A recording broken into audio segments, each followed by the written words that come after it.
सातत्यानं बॅकफूटला जावं लागत असलं तरी पाकिस्तानची खुमखुमी मात्र कमी होत नाही। प्रत्यक्ष युद्धात आपण तग धरू शकणार नाही हे माहीत असल्यानंच आता त्यांनी फेक नॅरेटिव्ह सुरू केलंय। सोशल मीडिया आणि विविध माध्यमातून पाकिस्तान आणि चीनकडून खोट्या बातम्या पसरवतायत। याचाच एक भाग म्हणजे पाकिस्तानला पळताभुई थोडी करणाऱ्या भारताची S-400 मिसाईल सिस्टीम उद्ध्वस्त केल्याचं हास्यास्पद विधान केलं। पाकिस्तान ने मिस इन्फॉर्मेशन का सहारा लेते हुए आदमपुर स्थित S-400 प्रणाली, सूरतगढ़ व सिरसा के हवाई अड्डों, नगरोटा के ब्रह्मोस बेस, देहरागिरी के तोपखाना पोजीशन तथा चंडीगढ़ के अग्रिम गोला बारूद डिपो को नष्ट करने के झूठे दावे सोशल मीडिया पर फैलाए। भारत इन फॉल्स नैरेटिव्स को पूर्णतः खारिज करता है। एवढंच नाही तर पाककडून ब्राह्मोस मिसाईल अपयशी झाल्याची माहिती देणारं DRDOचे शास्त्रज्ञ AS कुमार यांनी स्वाक्षरी केलेलं पत्र सोशल मीडियावर व्हायरल करण्यात आलंय। अर्थात हे पत्र ही बनावट आहे।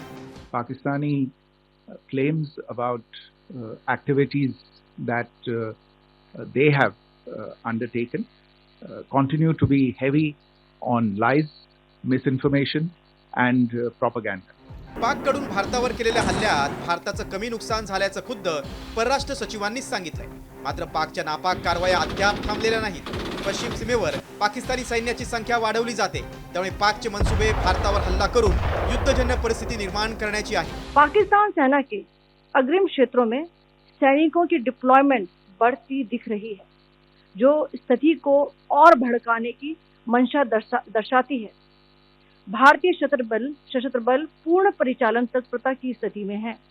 अभी तक सभी शत्रुतापूर्ण कार्रवाइयों का प्रभावी ढंग से सामना कर उपयुक्त जवाब दिया गया है। युद्धभूमीवर जिंकता येत नाही, त्यावेळी जनतेची दिशाभूल करण्याचा प्रयत्न केला जातो। यावेळी पाकिस्तान बॅकफूटला जाऊन सोशल मीडियाचा हत्यारासारखा वापर करतोय आणि त्याला चीन साथ देत आहे। मात्र सोशल मीडियावरील फेक नॅरेटिव्हला भारतानं चोख प्रत्युत्तर दिलंय। सोशल मीडियावरील पाकच्या पोकळ वल्गनांना केराची टोपली दाखवली। आता तरी पाक चीनच्या मदतीनं असल्या भेकड हरकती करणार नाही अशी अपेक्षा आहे। ब्युरो रिपोर्ट, साम TV न्यूज।